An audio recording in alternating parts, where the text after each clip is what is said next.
Hey, YTPC.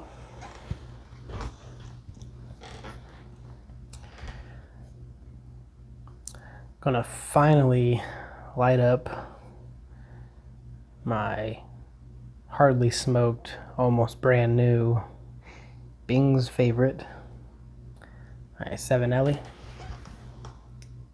that Slow-Mo Randy gifted to me. I wanted to smoke it almost like right away when I first got it, but I wanted to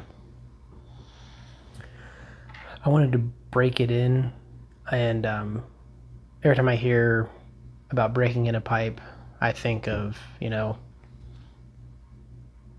pack it, a quarter of the way, smoke it down a few times, then a half bowl a few times, and then a full bowl a few times, But I was listening to the Get Piped podcast. They had Miko from Frost Pipes on there, and they had asked him that question about breaking in a pipe. And when he started talking about it, it almost sounded like he didn't understand the question. But then he went into a completely in-depth thing with breaking in a pipe. He almost was describing breaking in a pipe as in it's the first smoke with that pipe. Everything has to be memorable, I guess. So I'm gonna make this video and probably hang out, maybe read, just kind of enjoy the pipe, enjoy the tobacco I'm smoking out of it, and just make it a memorable experience. And that's kind of how he had explained breaking in a pipe, which I just I love that concept a lot, the way he explained it, because I can't remember any time, any time with a new pipe that I remember the first time smoking it. Maybe there's a couple pipes that I remember first time smoking it, but not really, So that was kind of his thing, is making it a memory that you would remember smoking that pipe for the first time, kind of thing. And I just made me want to buy a new pipe and break it in like that. So I was just been waiting for a good time to light this one up and break it in properly, even though it's already has the carbonized bowl and stuff, and Randy had smoked it a couple of times, so it doesn't really need broken in, as some people would say, but I'm breaking it in as in making a memory of the first time smoking it. So anyways, Get Piped podcast, go check it out. It's a fun podcast. I enjoy listening to it every week. And I'm smoking, or about ready to smoke, some Mississippi River from 2011.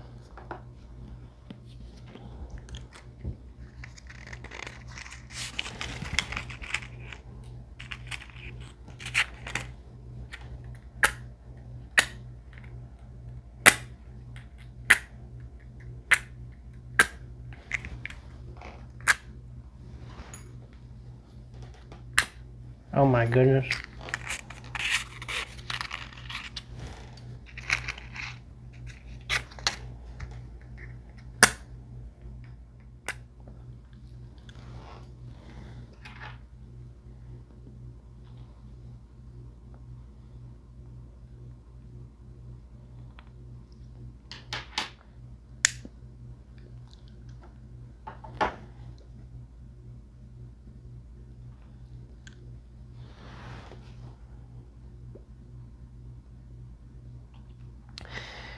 Now I decided to smoke Mississippi River.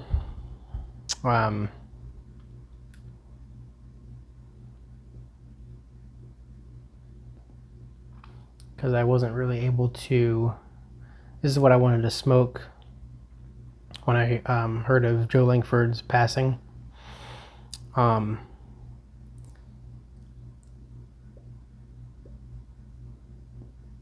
wanted to, and I knew I wanted to smoke something like special or decent, like really good aged tobacco in this pipe for my first smoke. I've been just kind of a little busy this week. I just kind of want to also make a video with the first smoke and everything like that. So tonight seemed to work out pretty good with all that. And then I have tomorrow off for doing a little traveling for a wedding and stuff. But decided to smoke this one out of Joe's blends because it was the first Seattle Pipe Club blend I ever tried, and I smoked a decent amount of the original recipe, and I fell in love with it. I thought it was it was like one of the first like Red Virginia blends that I had tried. And I thought it was just really good, really sweet, and just a really tasty tobacco. And then when I came across this sealed tin at one of my local pipe shops, I was like, I had to get it because it was the original recipe had 10 years on it or so. Oops. I think I cracked it open. When did I crack it open? It's been a while since I cracked it open, and I got a decent amount left, but I need to slow down on it because I'm gonna smoke it all and won't have any of the original. I haven't tried the new recipe or the newer recipe, because I think they had to change the recipe because of McClelland. I'm pretty sure there's some McClelland tobacco in this. That's what I've heard. So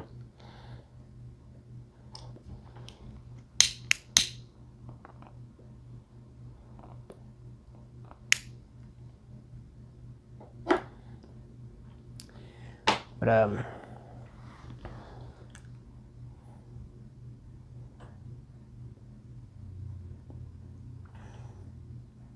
I haven't had a whole lot of Joe's blends. I've had, the original Mississippi River, the Mississippi River Special Reserve, and then plum pudding. I've been really wanting to try Hog's Head, which I saw that it was back in stock at a couple of different places, so it'd be one I would like to try.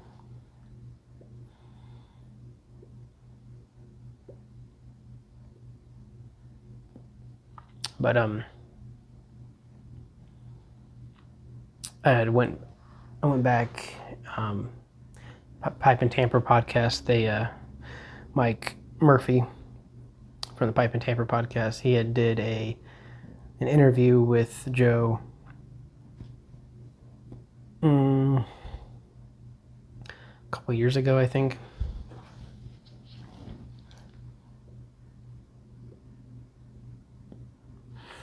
And he had reposted it on the podcast feed.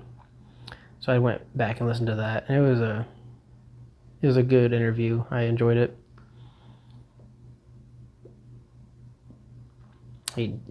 Joe would kind of talk about how with blending, he just have an idea, get his tobaccos out, scale and everything, and blend something, and it sounds like he hit it on the head every time. There's no changing anything about it. Whatever he came up with that's how it was with Mississippi River plum pudding. I think I think he did say there's one blend that he had to go back and and change some things.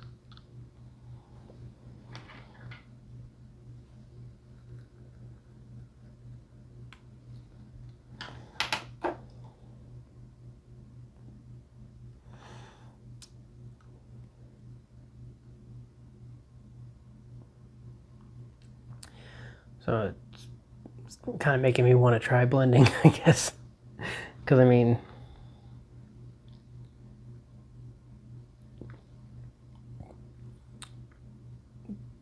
you won't know till you try, you know. I don't ever plan on getting, you know, super good at it. I guess I think it's just kind of fun to experiment with different things. Maybe try taking, you know, complete blends and blending it with another complete blend, because I know a lot of people have done some pretty cool experiments with that and have usually had pretty good results. I tried a couple of those experiments that, you know, did the Sir Walter Raleigh and half and half 50-50 mix that Paladin likes to smoke, and it's a really good, you know, mix of the two tobaccos.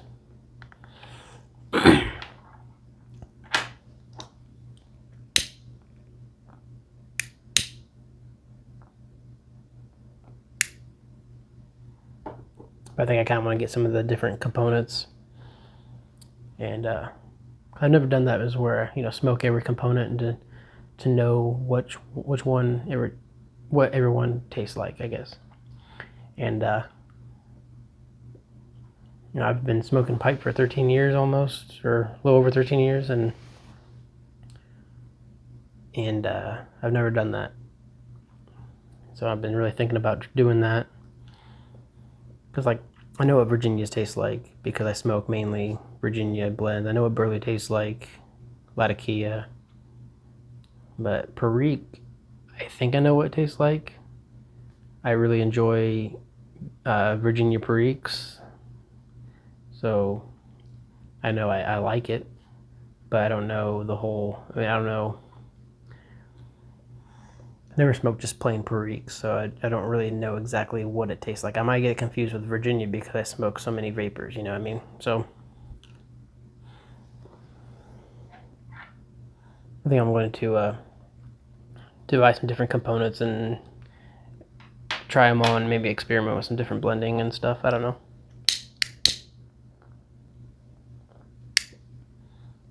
Something I've been thinking about, and then after listening to the interview with Joe Lankford, I was like, you know what? Might as well just give it a shot and just see what happens. Drinking Voodoo Ranger. I love craft beer cans. Are just so cool looking, like the different artwork and stuff, but it's pretty neat. It's a Voodoo Ranger Juice Force. It's a hazy Imperial IPA. I really love the hazy IPAs. They're just like, not like, you get like the bitterness of the hops, but then you also have like kind of like a citrusy sweetness, and they're just really refreshing, great for the summertime, even though like it's starting to become fall, which is my favorite time of the year. But I've also, you know, the hazy IPAs and stuff like that are really, they go well with like Virginia blends.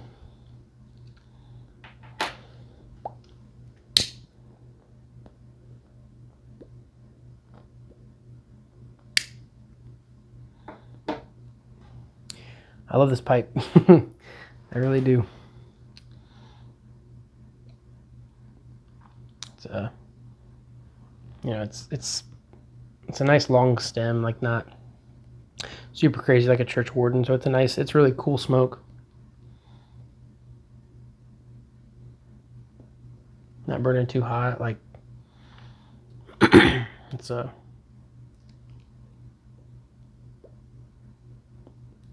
So thank you again, Randy. Still a little shocked by it because I did not expect it one bit.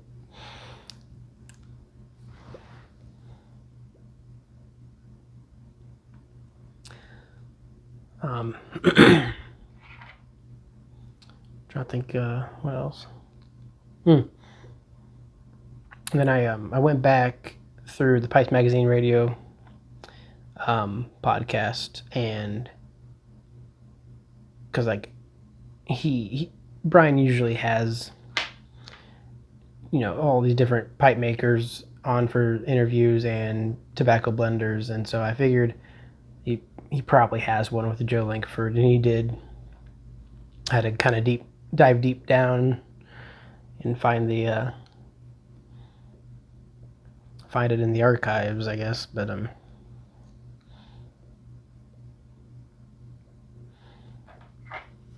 I guess it wasn't in the archives. It was just buried deep in the feed. But it was so I decided to listen to that, and that was a nice interview too. Kind of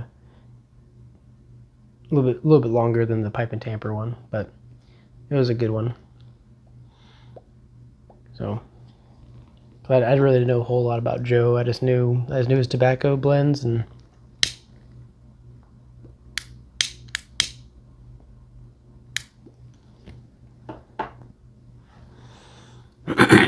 anyways,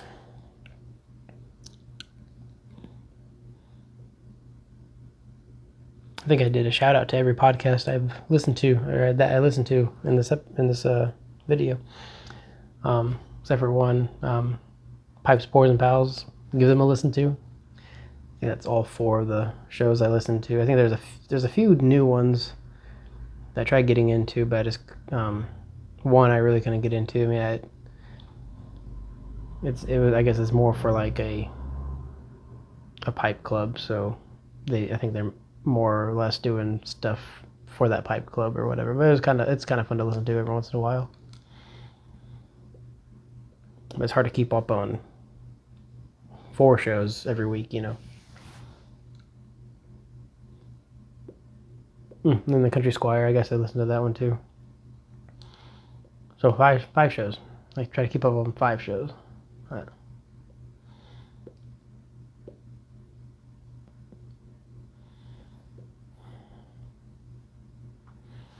Anyways, yeah.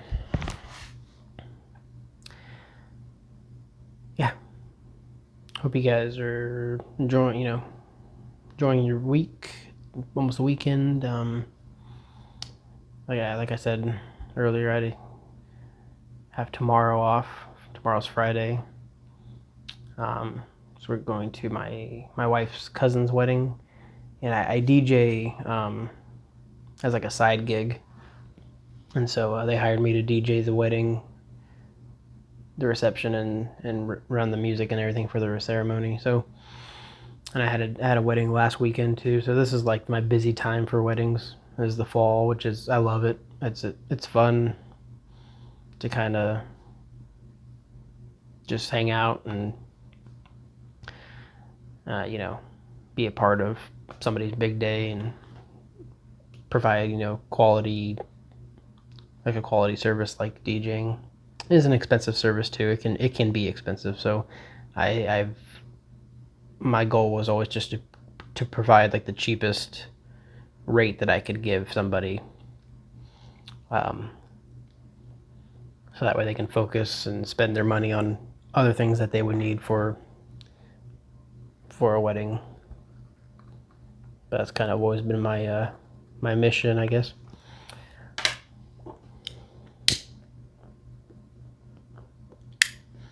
So